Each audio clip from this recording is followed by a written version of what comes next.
Thank you. Thank you very much for the warm welcome. I'm really pleased to be here this evening. It's a great pleasure for me and a privilege. It's good to be here with you all, and I hope you are all well. Thank you for joining us, colleagues that have joined us. I appreciate that it's a late hour for you and the end of a long day, I'm sure. So we'll try and make this as I won't say entertaining, but as informative and hopefully enlightening and useful for you in your context. And that's the aim of the next hour. So as has already been said, my name is Matthew Moran. I'm head of transformation at the Open University in the UK. And I'm here this evening to present this webinar on change and change management. I've worked in higher education and educational technology for 20 years and in digital media before that. I've worked in a number of organizations in both of those sectors, including the University of East Anglia in the UK, the University of Delaware in the USA, Oxford University Press, and other public and private sector firms. This is me, and these are my academic and professional credentials and my contact details, and you're very welcome to contact me, and I'd be delighted to connect with you on LinkedIn. As I say, I've worked in change-related roles for several years as a project and program manager, and as a project and program manager on strategic initiatives, some IT and technology related programs, and in different contexts in education and in the commercial sector. And today I will share some of what I've learned about the theories and frameworks and practice of change, and some of my experience of change in education specifically. Last week, I was in a meeting here at the Open University with colleagues. The meeting was to review the progress and consider next steps for a current change program at the Open University. There were a range of colleagues in the meeting from different perspectives: academic, finance, IT, and a range of other professional services. And during the meeting, there were a range of different viewpoints expressed on what to do with this change program. And after the meeting, I noted down some of these points of view. This is a summary of some of the different statements made during the meeting. There were voices in the meeting who expressed the view that we need to stick with the plan, and other voices who made the point that we need to perhaps change the plan. Some of my colleagues were convinced that we just need to try harder, and others were saying that we need to try doing something different. Some voices saying that it's too early to know if this change will be successful, and others saying that the feedback suggests that it may not be successful. We don't want to hear that feedback, came the reply. We really should listen to the feedback. And so it went on. We don't really trust the people, some of my colleagues appeared to be saying, versus we really should trust and respect the people. We can't cope with ambiguity, so we want false certainty. We're comfortable with ambiguity and uncertainty because change is hard. We know what's best, versus we value learning and we welcome change. Now, these are not direct verbatim quotes, rather they are summary statements of some of the different and in some cases opposing perspectives of these colleagues. These different viewpoints expressed by my colleagues encapsulate all of the dynamics of change that I've encountered throughout my career. This was a conversation between senior managers in the largest university in the UK. The conversation reveals the different approaches to change that now exist in education, and the different ways we think change happens and how change can be achieved. The conversation reveals that conversations and judgments about change can be controversial. They can often be polarizing and provoke conflict. The conversation also demonstrates that in 2022, there's no agreement in education or in any other domain on the right way to do change and the right way to implement change. So in this seminar, over the course of the next hour, we will survey some of the most influential and widely used theories of and approaches to organizational change. Part one will give you an overview of established approaches to change, the major frameworks and methods that have been developed over the last 40 odd years, and a critical evaluation of these. Then in part two of the webinar, I will suggest some tools for you to use to apply the frameworks and methods to practice in your context. In particular, you'll develop your understanding of the importance of being clear about your theory of change, or how your organization thinks that change happens, and your system of change, or the tools and practices that your organization can deploy to bring about change. Finally, in part three of the webinar, I'll share some of my own personal experiences and reflections on managing, facilitating, and enabling change in organizations and in education settings, with some advice, tips, things to try, things to avoid. And our hope is that these observations will help you to refine your approach and your practice in your context. So, colleagues, I hope that that sounds like a good way to spend an hour of your time. And if so, we will move into part one of the seminar. Let's begin then by reviewing and evaluating some of the most influential and widely used theories of and approaches to organizational change. In this section of the webinar, we will review the following theories, frameworks, and approaches which are prominent. Corporate determinist approaches to change, solutions-focused or positive change, agile or knowledge-driven approaches to change management, behavioral economics, and learning-led or exformative approaches. And don't worry about any of that language, because I'll explain in more detail as we go on.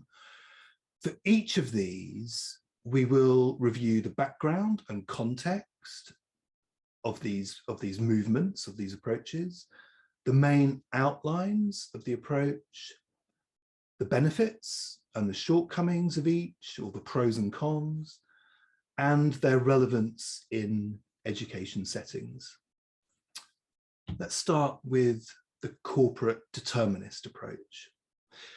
This is an approach to change that came out of the North American corporate context in the 1980s and 1990s. It's an approach to change that is characterized by its assumption that change can be managed in a top-down linear way, and that even radical and large-scale change in organizations can be achieved easily by simply following a prescribed sequence of managerial steps. This approach is exemplified by the work of the management consultant John P. Cotter, the author of a number of popular management books on change. Cotter is well known now for proposing an 8-step process for change management that we'll come to in a moment in his book Leading Change, first published in 1996. In Cotter's model, change starts with a sense of urgency. And this sense of urgency, the need for change, is created by the organization's management, sometimes now referred to as a burning platform, a very urgent need for the organization to change. The approach to change that Kotter takes, it really reflects the age in which he was working, the late 1980s and early 1990s, in corporate North America, around the end of the Cold War, a period of prosperity and confidence for the USA, when many congratulated themselves for the supposed triumph of Western capitalism over the Soviet Union and communism. But this was also a period of profound change in the US economy, with mass outsourcing of industrial production under the Clinton administration, and the beginnings of globalization and the diffusion of digital technologies. Coming to this 8-step approach to change, change for Kotter is directed by the company leadership. And together, the 8 steps make up what you might see as a heroic narrative. In step 1, our corporate heroes create a sense of urgency. In step 2, they build a coalition of fellow heroes to lead the change. And in step 3, they create their vision of the future state. In step 4, they enlist what Kotter calls a volunteer army. Notice the military language. They go on to remove barriers, particularly including opposition to the change, and then to securing quick wins, generate short-term wins here, which for Kotter are very important to maintain morale. You can see that for Kotter, managing change is somewhat like conducting a military campaign, with the leaders, in a sense, at war with their own organization and its people. The final 2 steps are about securing the gains made in earlier steps. It's important to point out that this approach to change came out of management consulting, not management scholarship. This is a consultant's model of change, one situated in a particular context, the 1990s in the US corporate culture. It's not an academic model based on theory of the organization or theory of change, nor is it based on any empirical research. However, Kotter's 8-step model has become very popular and is widely referenced by management consultants and in university business school courses. And as a model, it has some usefulness for us. It's a very convenient shorthand conceptualization of a change process. It makes clear that change is multifactorial. It requires different factors. It requires leadership, purpose, resources, and it has a life cycle, a beginning, a middle, and an end. And it also makes clear that the work of change is different at each stage. But there are some drawbacks to the model also. It's a model designed and intended for big change. The sense of urgency, that's step 1 at the top of the diagram, create a sense of urgency, comes from an awareness of very aggressive competition in the economy and a fear, even a paranoia, of losing competitiveness and going out of business. And 2 years after Kotter first published this model, and Andrew S. Grove, who was then the CEO of Intel, published another book which references Kotter's work, entitled Only the Paranoids Survive. And this just adds a little bit more context to our understanding of the origin of this corporate determinist model. Please note that we will share the slide deck with you after the event in case you're interested in these references. You'll get a copy of these slides, so you don't need to worry during the presentation about taking notes. You'll get a full set of the slides after the event. So Kotter's change management model, is 8-step model, which is famous now, is one designed initially for dealing with crisis and existential challenge. Therefore, one may question whether it is a suitable model for change in different contexts, where the future of the organization perhaps isn't at stake. Perhaps there are less violent, less aggressive, more participatory approaches to change that would be more suitable for us in our context. So let's keep looking. The second approach to change, which I've chosen to highlight today as being still influential and useful, is the solution-focused change movement. Once again, this originated in North America as early as the 1980s, albeit in a different context. The positive change movement emerged not from the corporate sector, but from academic research and clinical practice, particularly in psychology and therapy. So quite a different context this is coming from. The solutions-focused approach to change was influenced by advances in scientific studies of complexity around the time of the foundation of the influential Santa Fe Institute in New Mexico, a center for the multidisciplinary study of complex adaptive systems. In the 1970s, American psychologists were working on change principles, interactions, and problem formation and problem resolution. An early seminal work in this tradition is this one, published in 1974, Change, Principles of Problem Formation and Problem Resolution by Václavich, Wheatland, and Fish. In very brief terms, the solution-focused approach begins, as the name suggests, by focusing on solutions rather than dwelling on the problem. It focuses on solutions, not problems, strengths, not weaknesses, and on what is positive, what is going well, rather than emphasizing what is negative or what is going badly. So again, immediately you can see the difference with the Kotter approach.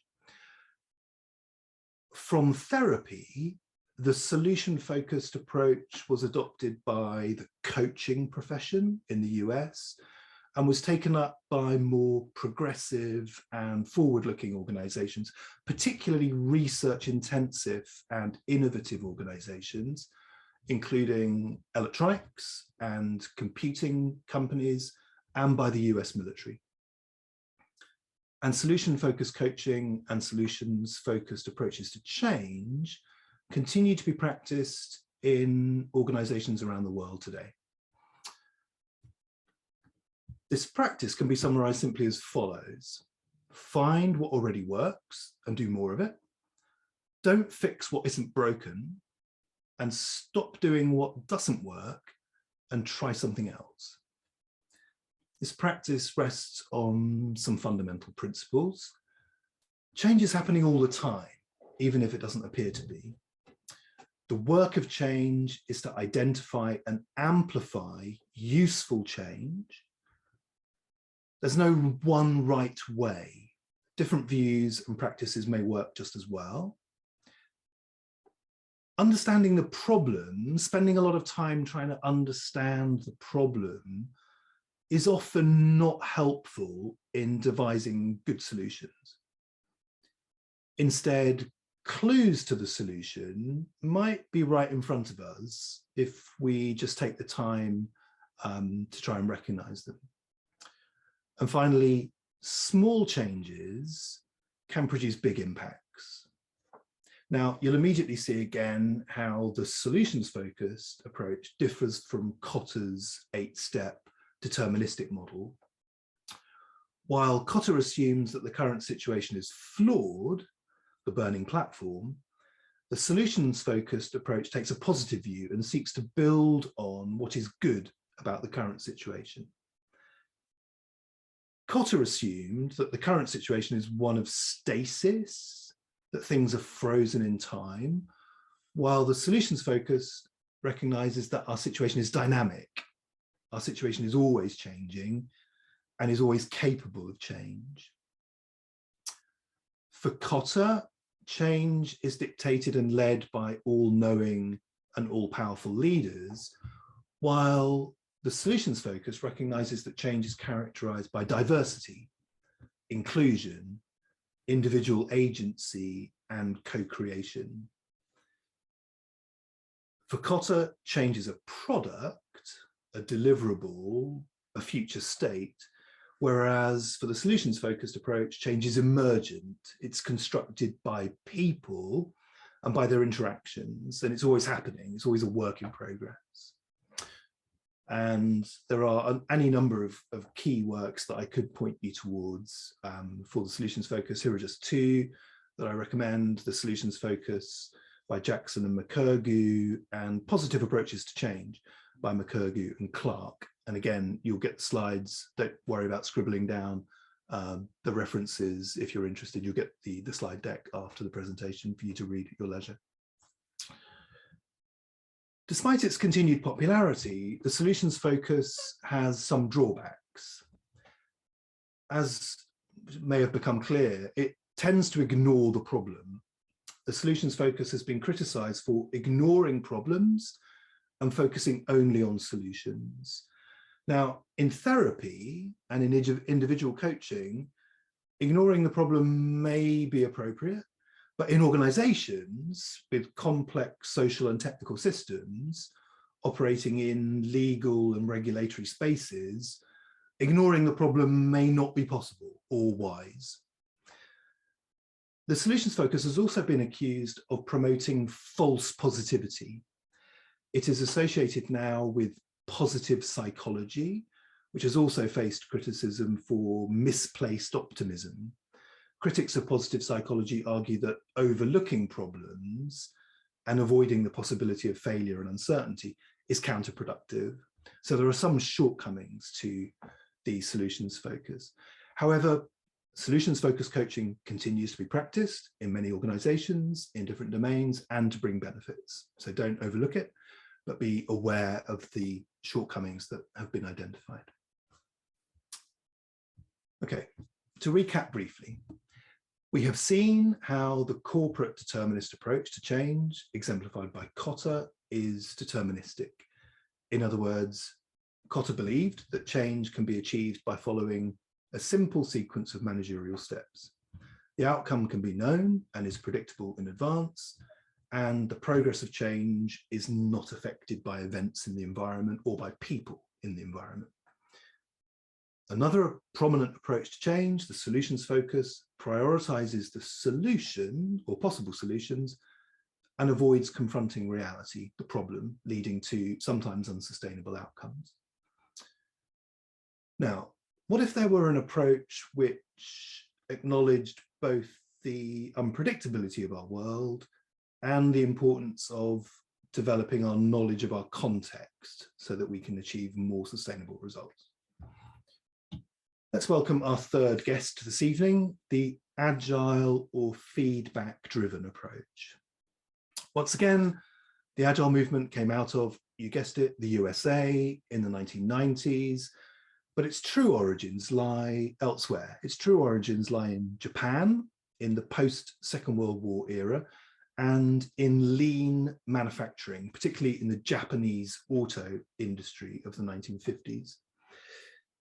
There isn't time to give you the full history, so let's fast forward to 2001 and the publication of the Manifesto for Agile Software Development.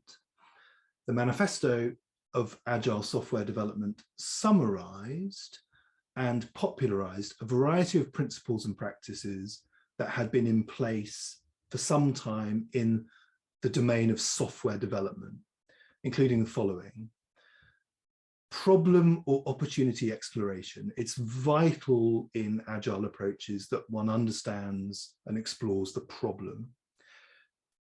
Agile is characterized also by a definition of requirements, defining the requirements so you understand what it is that you're going to do. Collaborative work in self-organizing and cross-functional teams, collaboration with customers and end users, adaptive planning, changing the plan as you go rather than slavishly following a preset plan, and continual improvement and flexible responses to change. The manifesto codified the agile approach into 4 values and 12 principles, These are the 4 values. And the Agile software movement spawned an approach to change in organizations which we can call feedback-driven, sometimes known as knowledge-driven change. So while Kotter's model presupposed that leaders have perfect knowledge and foresight, and the solutions-focused approach overlooked the problem space, Agile or feedback-driven approaches take a different path. Change by its nature involves uncertainty and risk. The world is complex and uncertain, and no one can know in advance what will happen. And no one can be confident that even the best plan can be executed perfectly. So to reduce risk and build understanding and knowledge, Agile approaches to change have the following characteristics. Firstly, they're iterative. We take smaller, not larger steps. We break down plans into smaller pieces, and we measure our progress, and we listen to and we learn from feedback as we go. Agile approaches are experimental. When facing uncertainty, we don't ignore it as the solutions focus would, nor do we dive in with misplaced confidence as the corporate determinists would. Instead, we experiment. We might develop a hypothesis. If we do X, maybe Y will happen. And then we test those hypotheses and measure their impact. This will enable us to understand the relationship between actions and outcomes. Thirdly, Agile approaches are reflective. As the manifesto says, at regular intervals, we should reflect on how to become more effective and tune and adjust our behavior accordingly. And finally, Agile approaches are characterized by a high degree of collaboration, trust, and safety. Agile approaches require a different approach to collaboration, with different roles and functions working together, including customers and users, high levels of motivation and trust, and psychological safety, whereby people feel safe to report bad news, to point out problems and issues, and to practice respectful dissent, the ability to disagree with colleagues humbly and helpfully. And again, if you were interested in reading more about Agile approaches to change, there are many books I could recommend. These are just 2. Melanie Franklin's book on Agile change management, still very important, and a book by Jason Little on lean change management. And again, don't worry about noting these down now. You will have the slides to read at leisure after the event.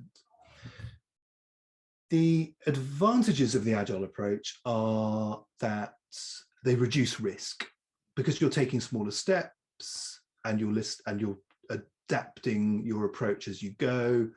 The risk of absolute failure of Agile change is much reduced. Another benefit is that they're adaptive. You can change course as you go based on what happens, based on feedback. You can deliver changes relatively quickly with Agile approaches, and you are able to achieve more sustainable change through Agile, because through these approaches, you're building the capability of your organization and the people within it to learn and adapt. There are some downsides, though, or negatives of Agile approaches. The Agile approaches can be hard to implement. They tend to require conditions which are hard to achieve, especially that thing about trust and safety. It may not be possible to achieve that in all contexts. Agile approaches can be perceived to be slow and ponderous, particularly by senior management. They can also be seen by managers as delegating too much control to people in the organization. And in some organizational contexts, that's not always wanted. And finally, Agile approaches to change require quite different behaviors, skills, and expectations, particularly from senior management and leadership. Okay, just take a moment to recap again. So far in the session, we've looked briefly at what I call the corporate determinist approach to change, which is characterized by a top-down, directive, deterministic view of change. We saw how this contrasts with the solutions focus or positive change movement, which aspires to build on and accentuate positive change, but which in practice was flawed by its inattentiveness to challenges in the environment. And we have seen that the agile or feedback-driven approach represents a third way, one that rejects plan-driven change while acknowledging the inherent uncertainty, risk, and the imperfect nature of the present, while seeking to bring about change in small, evidence-informed incremental steps. Now, between them, these three approaches represent three very different theories of change. And the history of change management is characterized by a zigzag trajectory between these different theories of change. And the way that these three different theories of change give different levels of prominence to planning, discovery, knowledge, and participation. Let's move on. Our fourth model this evening represents yet another distinct theory of change. This is the behavioral economic model. Behavioral economics combines elements of economics and psychology to understand how and why people behave the way they do. It differs from neoclassical economics, which assume that most people have well-defined preferences and make well-informed, self-interested decisions based on those preferences.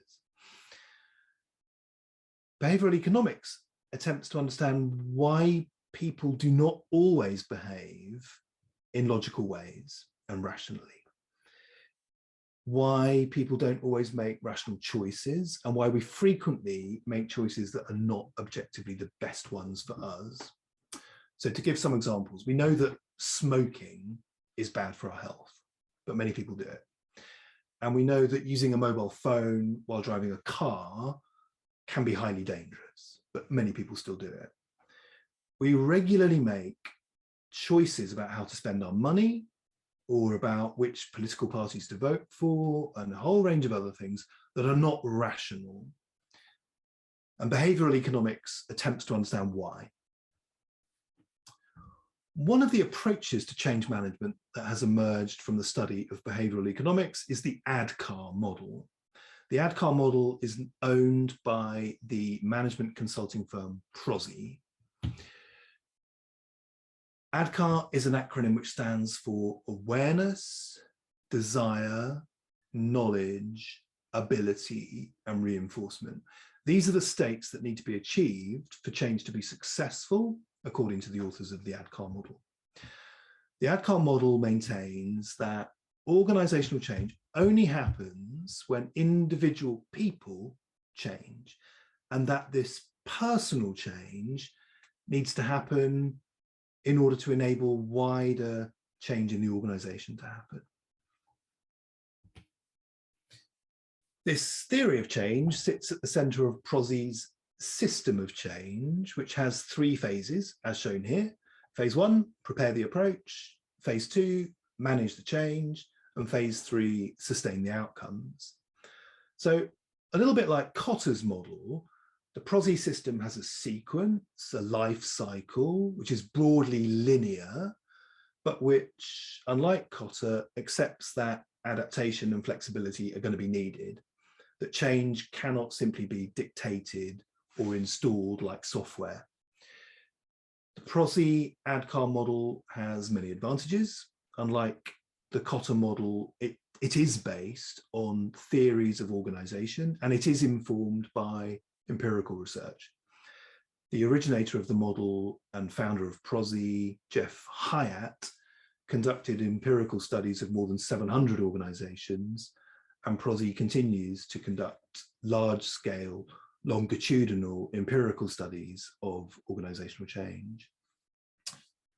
Jeff Hyatt, the inventor of the ADKAR model, was an engineer at the famous Bell Labs in the USA, and ADKAR was popularized through his 2006 book, ADKAR, A Model for Change in Business Community, A Model for Change in Business, Government, and Our Community. However, critics of the ADKAR model will point out that ADKAR is a form of manipulation of people to the will of a top-down planned corporate change.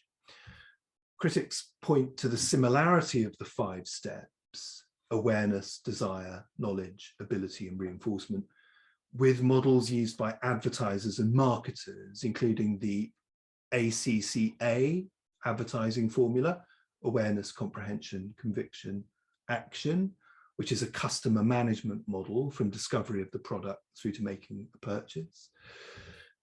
Another such model is the AIDA model, with 4 stages again: attention, in which the consumer becomes aware of a product, usually through advertising; interest, the consumer becomes interested in learning about the product and how it might benefit them; desire, I want it, the consumer develops a favorable disposition towards the product; and then action, I'm getting it, I'm buying it. The consumer goes out and makes that purchase. The ACCA model and the AIDA model, and to some extent the ADKAR model, are examples of hierarchy of effects models, which imply that consumers move through a series of steps or stages when they make purchasing decisions. These models are linear, they're sequential, they're built on the assumption that consumers move through a series of cognitive thinking and affective feeling stages, culminating in a purchase. And critics of ADKAR object that ADKAR is a form of internal marketing intended to manipulate staff in the organization to buy in to change promoted by the organization's leadership. This is unethical, critics claim, as staff in the organization are not made aware that this manipulation is happening. All of that said, ADKAR continues to be a popular and influential and in some ways useful approach to change, widely used by organizations around the world. Okay, I'll end part 1 of the survey of the main theories and approaches to change with another very different approach. All the previous approaches we've looked at imply a sequence, an order, sometimes linear, sometimes iterative. By following these approaches step by step, we move from uncertainty to certainty. And step by step, we enact plans, we put plans in place, we make change happen, we acquire more knowledge and certainty, and we move from an imperfect place to a more perfect one. Exformation rejects all of this. Exformation wants to move away from what we already know towards what is not yet known, as it is in the exploration, as it is in the exploration of the unknown that new possibilities emerge. Exformative approaches to personal and organization change draw not on management consulting, not on therapy, not on software development, and not on marketing. Instead, these approaches draw from exformative learning facilitation and the mutual approach to learning and education suggested by Paulo Freire in the 1960s. Paulo Freire was the Brazilian educator and philosopher and a leading advocate of critical pedagogy. So in theory, these approaches are more fitting in the university context and other educational institutions than perhaps approaches derived from the corporate sector and marketing. The essence of this mutual approach to learning and change is the co-creation of knowledge and skills by and among people, allowing individuals and teams to practice interactions and conversations, thereby generating awareness and resourcefulness.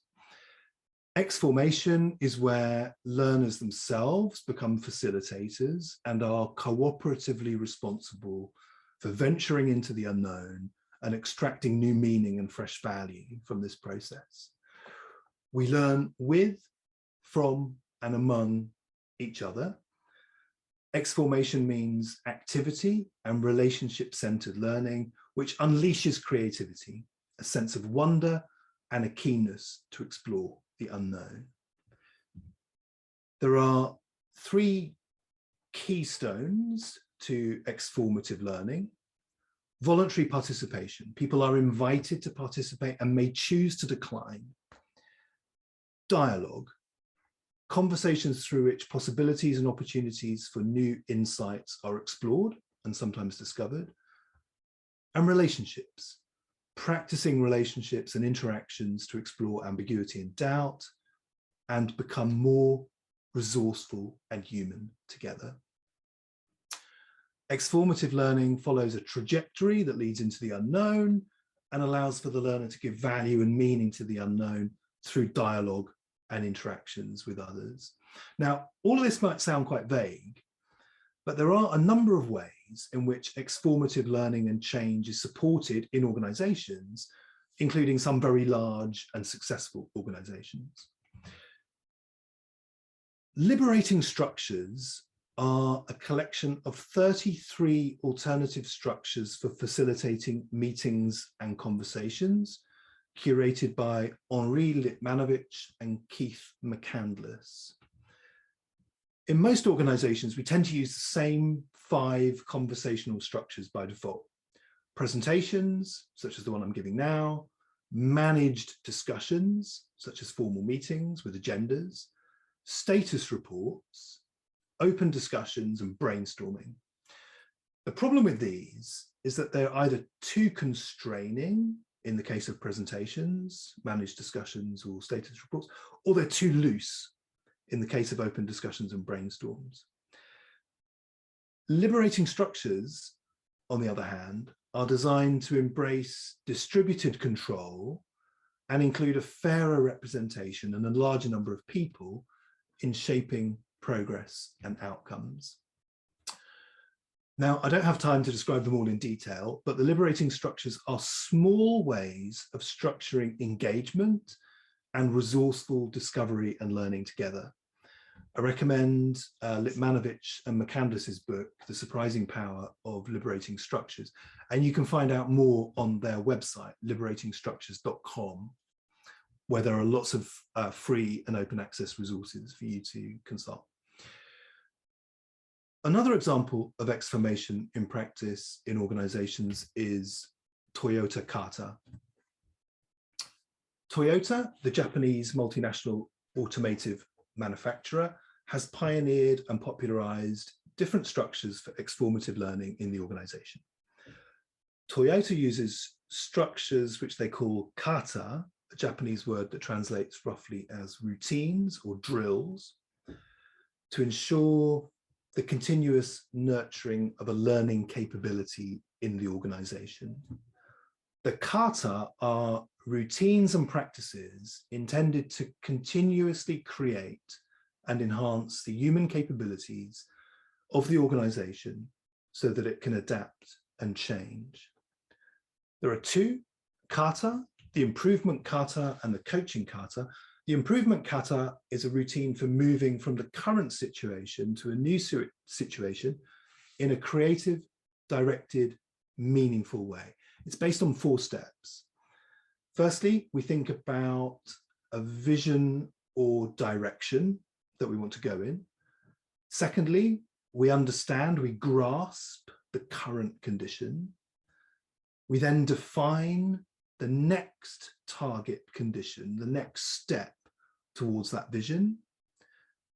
And then we move towards the target condition iteratively, uncovering obstacles that need to be worked on.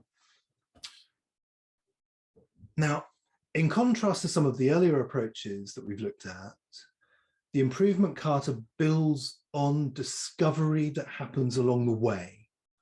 Teams using the improvement kata learn as they strive to reach a new target condition and adapt based on what they're learning. Again, I can recommend a book called Toyota Kata by Mike Rother, but you can read a lot about Toyota Kata if you're interested online. I suggest you go to gembaacademy.com, and again, you'll get the link to this in the slides when we send them around after the event. Both liberating structures and the Toyota Kata are examples of exformative approaches to organizational learning and change, and they are growing in adoption, particularly in research and knowledge-intensive domains, including software engineering, high-growth startups, and in organizations operating in environments of high risk and uncertainty. Okay, this brings us to the end of our survey of the major frameworks and approaches in change management. We've seen how these have evolved from the 1970s onwards, from deterministic, planned approaches in a world of optimism and certainty, the US corporate world of the 1990s, to more tentative, more iterative approaches where leadership is shared and distributed, and where learning, knowledge, diversity, and collaboration are valued. The different approaches you will have seen give different levels of importance to planning. In the more deterministic approaches, planning is very important, and consequently projects and project management have become important vehicles for implementing change in many organizations, including universities. By contrast, the solutions-focused and exformative approaches place greater emphasis on coaching and facilitation, on creating conditions and holding spaces for collaboration, dialogue, interaction, and sense-making from which change emerges without planning. Finally, agile or knowledge-driven approaches combine elements of both of those. Planning, yes, but in small steps, incrementally, and with a focus on and space for individuals, interactions, and collaboration, which are more important than planning and formal methods. In practice, though, you'll find that most change programs and initiatives in contemporary organizations will combine, they'll mix and adapt different aspects of all of these models in some way. And so it's important not to regard the frameworks as prescriptive. Don't see them as prescriptive. Don't see them as things that you've got to follow literally or by the letter. Use them as patterns, use them as examples, take from them things that can be useful in your context, and combine them and alter them to suit your purposes and your context. Drawing on this heritage of theories, frameworks, and approaches, it's possible to propose a set of principles for modern 21st century change. And I borrow this from the work of Mike Burrows, 5 principles for 21st century change leadership. Start and finish with needs, step 1.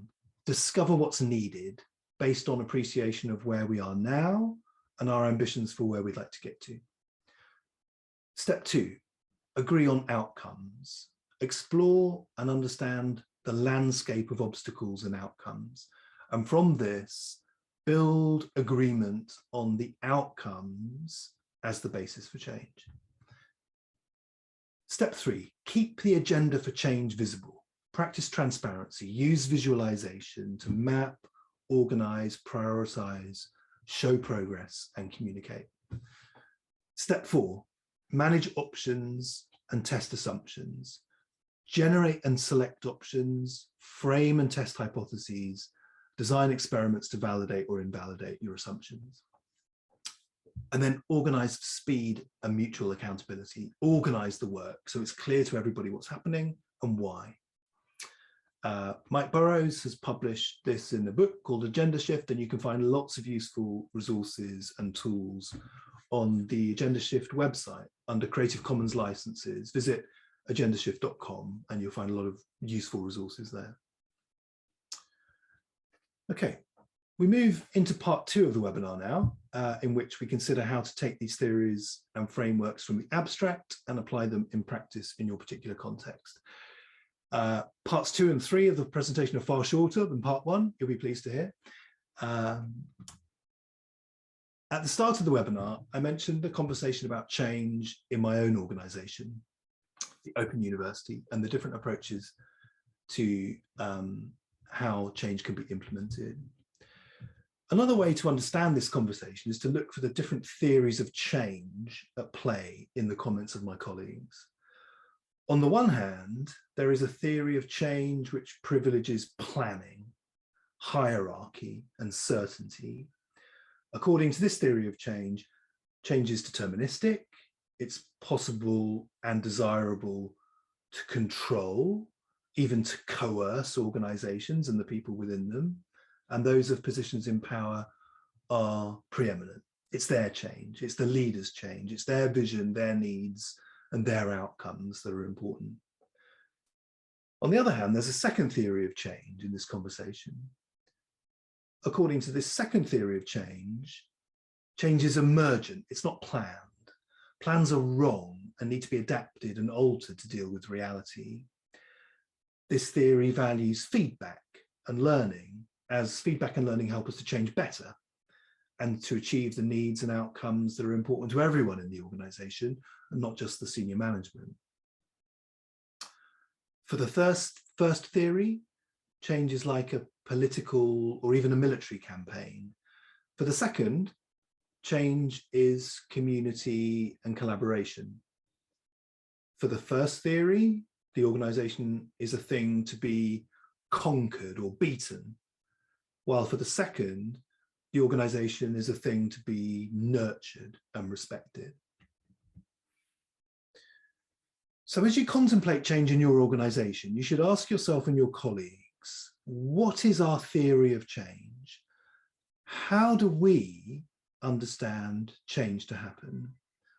What are the metaphors, the imagery, and the vocabulary that we associate with change in our organization? What stories do we tell about change? And what is our collective experience of change in this organization?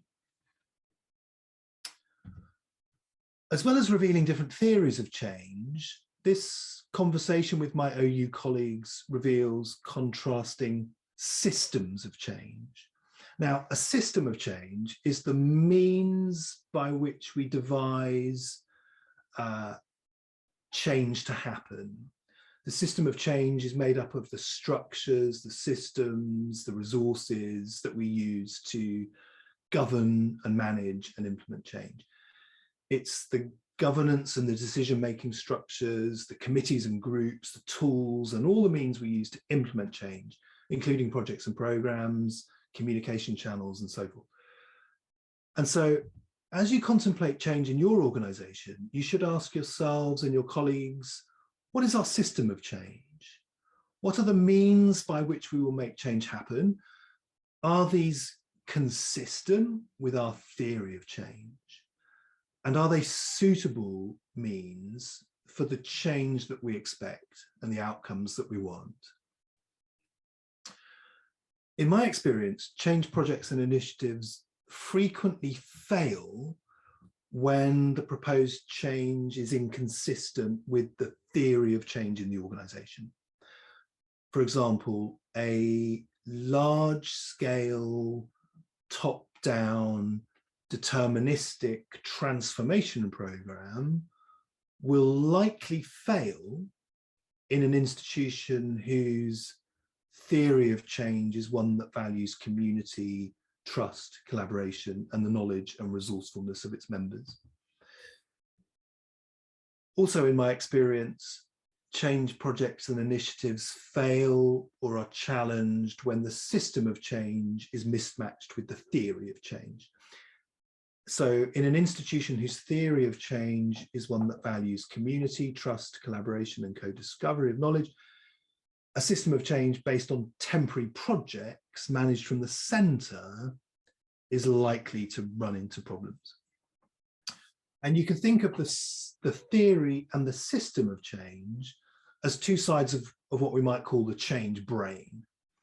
And you can use this metaphor to question, what is our collective theory of change? These are good questions to ask in your organization with your colleagues.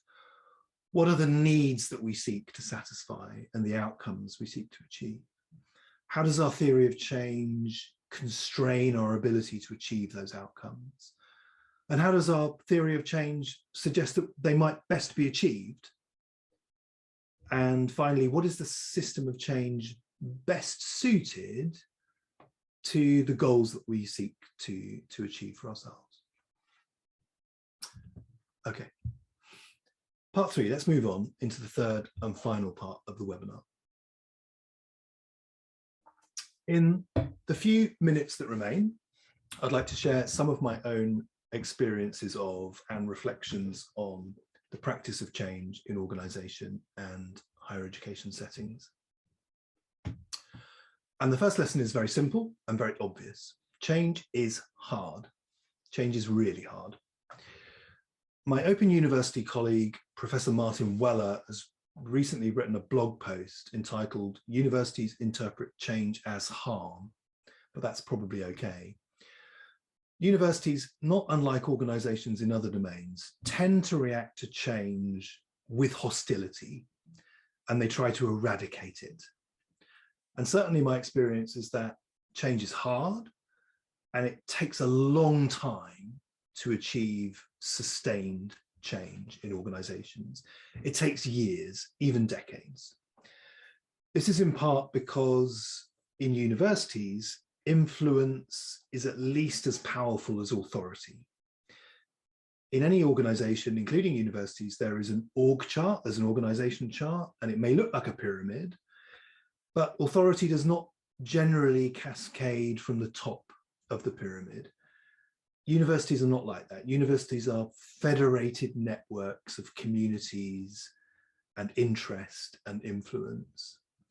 Command and control approaches to change, corporate deterministic approaches to change are very often frustrated in universities and other educational institutions.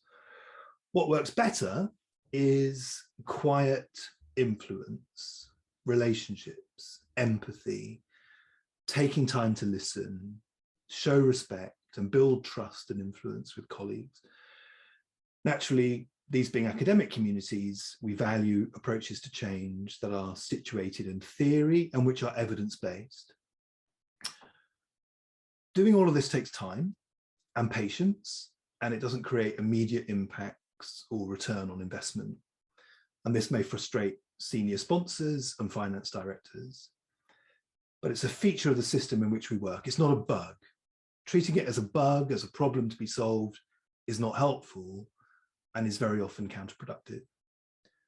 Change is hard. It takes time, decades sometimes, and it can be very unrewarding, especially in the early stages. So you should be prepared for this. Lesson 2, you'll never get there. Change is hard and change is long. It's never over. You don't get to wake up one day and finally you've arrived at your destination. You are unlikely to see the change at the end. And anyway, change doesn't end. Change is ongoing and emergent. You will likely never get there. Now, I know this sounds very pessimistic, but I don't mean it to be. Many change initiatives fail because they're excessively focused on the end point, the mythical future state. And they miss that what's important is the progress. What's important is the progress, the direction of travel. Sometimes the progress can seem slow. All of the hours you spend in building relationships, listening, empathizing, negotiating with colleagues. Sometimes it can seem like you're not making any progress at all, but you are. Remember, the action is in the interactions, in the social capital, the trust and the credibility you build through every single interaction. The direction and the steps on the journey are what matters, not the destination. And if we accept that each step of the journey is important, this should encourage us to invest in the conversations, to invest in the interactions, and to invest in all of the time that we will need to spend with colleagues, building trust and capital and influence. Don't try to shortcut it. Embrace the journey. Lesson 3, minimal viable change structure. I've seen lots of change projects and programs collapse in failure under the weight of their own structures and processes. Vast amounts of time wasted plotting stakeholders on grids, capturing risks that will never happen, governance meetings and status updates when there's nothing to report, RAG statuses for everything, Gantt charts for everything. None of these things are change. They give the illusion of change, but status reports, slide decks, Gantt charts are not change. They're not even the work of change. Don't mistake them for the work of change. Try to resist doing as many of them as you can. Keep your structure and processes as lightweight and minimal as you need, and make sure everything you do gives you some value, some reward. Lesson 4, be nice. Change is hard. People can find it threatening and discomforting. Whatever you're doing, you are likely to be doing it for the first time, and the people you are doing it with are also doing it for the first time. So be nice. We've never done this change before together. We don't know how it's going to go. So let's be nice to each other. Let's respect each other's experience and feelings. Let's not blame one another. Let's support one another. This is especially important when what you are doing is on the more radical end of the change spectrum, in situations of high uncertainty and high risk. In these situations, no one is right and no one is wrong. Everyone's view and everyone's perception is important. So let's be open with each other. Be nice. Lesson 5, learn to give it away. You may have been given a role in leading or managing change, but you don't own the change. The community owns it. And the community will make and adapt and shape the right change for them. And you need to learn to let it go and give it away. Some people find this really hard, and I've seen it cause good programs to fail when the leaders of those programs couldn't relinquish control. You have to learn to give it away and trust that the community will co-design the best change for them here and now. In my experience over 20 years, I've also witnessed certain patterns that are unhelpful, counterproductive, and which often result in failure. I call these anti-patterns. An anti-pattern is a common response to a recurring problem that is ineffective or counterproductive. Here is a set of common anti-patterns in change management. Now, there isn't time to go through all of these one by one, but I would like to call out one or two. Unfortunately, I've seen organizational change initiatives motivated by personal agendas, hostility, rivalry, revenge, even by an intent to victimize or punish individuals or groups in the organization. Walk away from these if you encounter them. They are toxic and they leave a toxic legacy, and they usually leave the organization in a weaker state, depleted of trust and safety. Really bad news. The other one I would highlight here is the evangelical anti-pattern. Now, this occurs where the case for change is based only on a vision. Usually this is the vision of one person or a small group of people. Vision by itself is a really poor foundation for change for a number of reasons. We must have more than vision. We must know about the outcomes that we seek.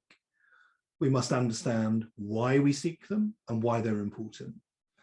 And we must understand the obstacles in the way and how those obstacles can be tackled. Vision by itself changes nothing. Finally, I'm going to end with a word about ethics and the ethics of change. I believe we need an ethical code for all who are involved with organizational change because of the potential of change to cause long-term harm to good organizations and good people. So I propose an ethical code, this set of change ethics to you. Again, I'm limited for time, so I won't go through them one by one. I'll highlight the first one as my closing statement. And it's to respect who comes after you. Be mindful of the legacy you are leaving. I've seen many change initiatives and projects that have left piles of junk and debris for others to clear up. This might be in the form of ill-conceived projects, misguided procurement decisions, change executed without thought for those who would come later, and those who would have to manage and cope with the legacy. So stop and think. What are we creating here? What work are we creating for others in the future? Is this valuable and usable for them, or is it waste? Will they thank us? Will they think we did a great job? Will they welcome us back, given the legacy we are leaving them? So to conclude, this brings us to the end of the webinar. We've traced a brief history of the development of the main approaches to and frameworks for change management. We've evaluated their relevance and usefulness. We've explored the importance of context, and especially of your organization's theories and systems of change. And we've proposed a set of principles for 21st century change leadership and a model system of change. And we've heard some reflections on the practice of change in universities. It's been my pleasure to present to you today. I hope you found it interesting and useful for your change challenges. Thank you for your attention. This ends the presentation.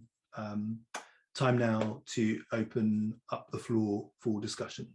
Thank you very much.